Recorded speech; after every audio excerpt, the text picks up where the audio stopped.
Who should the elderly live with?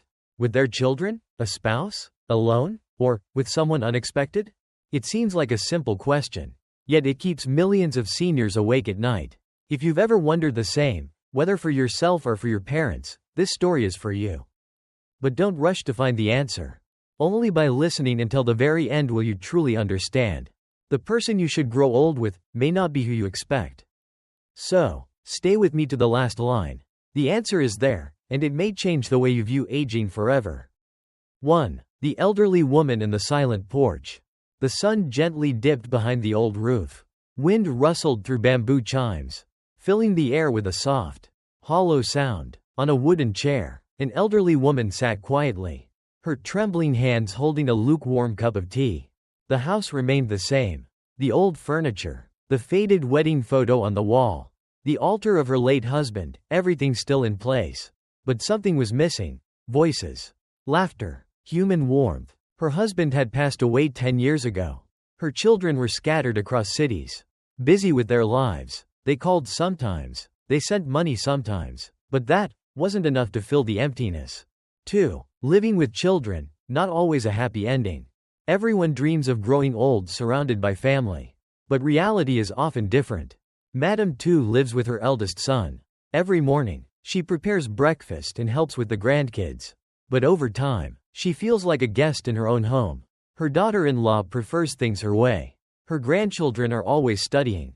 Her son loves her, but says little when she feels down. Living under the same roof doesn't always mean living close.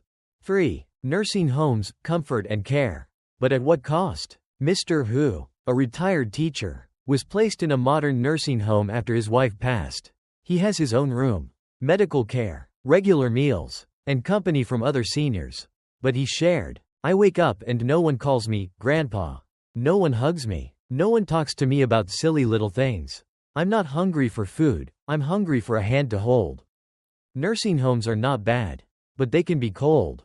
People are cared for, but rarely loved deeply. 4. Living alone, freedom with a shadow of loneliness. Ms. Hang, 70, chose to live alone after her children moved abroad. She meditates, paints, goes to yoga, and joins senior clubs. On the surface, she thrives, but on stormy nights, she wishes someone was in the kitchen, just to say, "Don't be scared." She once slipped in the bathroom and lay there for 2 hours before help arrived. Living alone requires strength, but even the strongest souls sometimes long to be fragile in someone's arms. 5. Living with someone who understands, even without blood ties.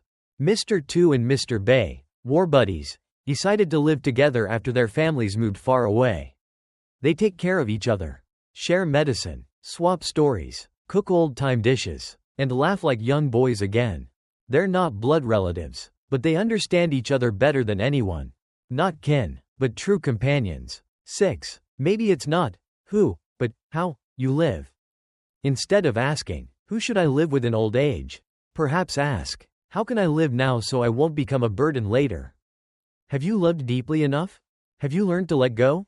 Have you nurtured meaningful connections? And most importantly, have you made peace with being by yourself? Happiness in old age doesn't come from having someone, it comes from not fearing to be alone. 7. A letter to you, walking toward the sunset. To you, who's approaching old age, or caring for someone who is. Prepare now, not just financially, but emotionally. Not just your health, but your mindset. Learn to accept, learn to smile, even in solitude, and live kindly with those around you, because one day, they may be the ones beside you. 8. The final answer, and a quiet truth. Now that you've read to the end, perhaps you understand. Old age doesn't demand someone with shared blood. It doesn't require luxury or perfection. Old age needs someone who makes you feel not old. Someone who makes you laugh. Who holds your hand when you tremble. Who sits beside you, even in silence, but never lets you feel alone. And if your parents are still here today, don't ask, what should I do for them? Ask instead, am I close enough to hear what they truly need?